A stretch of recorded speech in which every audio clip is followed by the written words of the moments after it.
Hey guys, welcome to our AMP Night Devotionals. I'm really looking forward to getting to go through the Bible with you every day and study through God's Word.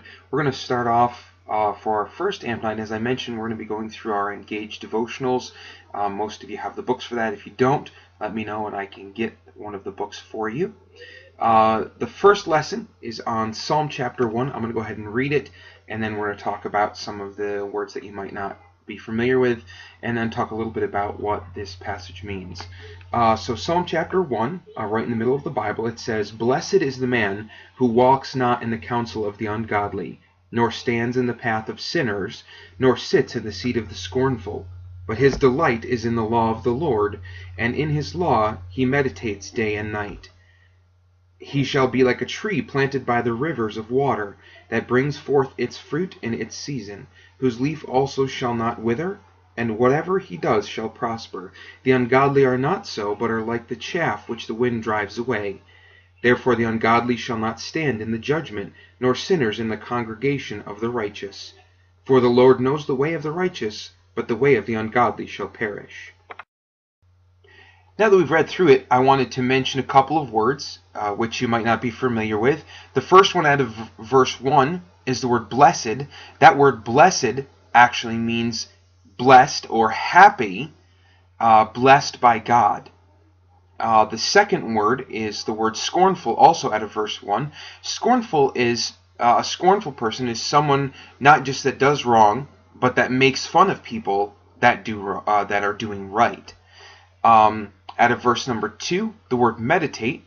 The word meditate is not the word that you might be thinking of, where you sit with your legs crossed and you chant and you clear your mind.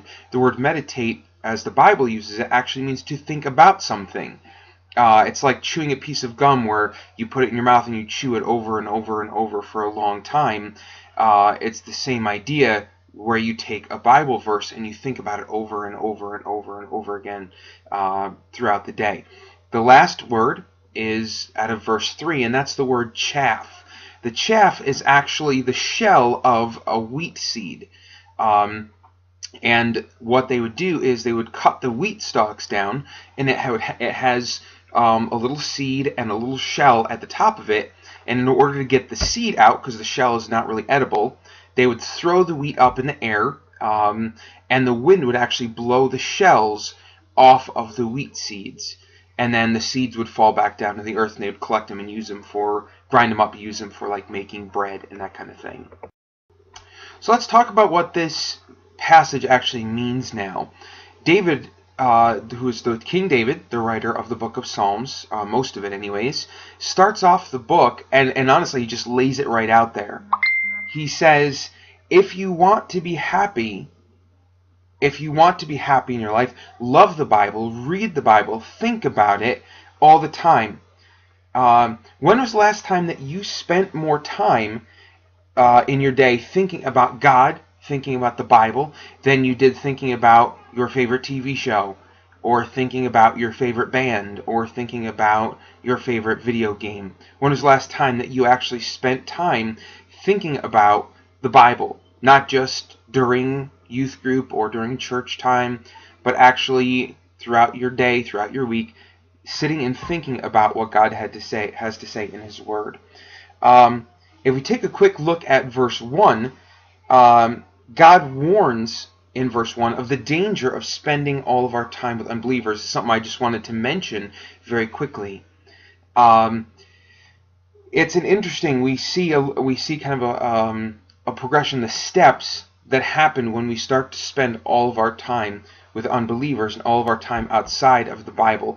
He says, blessed is the man who walks not in the counsel of the ungodly. He's giving us a picture of this kind of casual relationship. You're not best friends, you're not besties, and you don't have this really super close relationship. You're just kind of walking, you're not spending a lot of time with them, but you're getting advice from them. That's what that word counsel means. You're getting advice from them as you're walking with them. Well, the problem is when that happens too often, then it starts to progress. He says you're getting counsel from ungodly people. These are not like horrible, terrible murderers, but they're people that just aren't living like God would have them live. But then, if you spend too much time there, then you move to the point where you are standing in the way of sinners.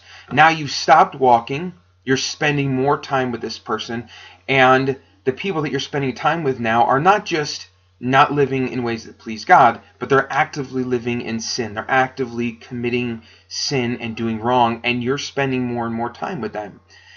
And then the final step is sitting in the seat of the scornful.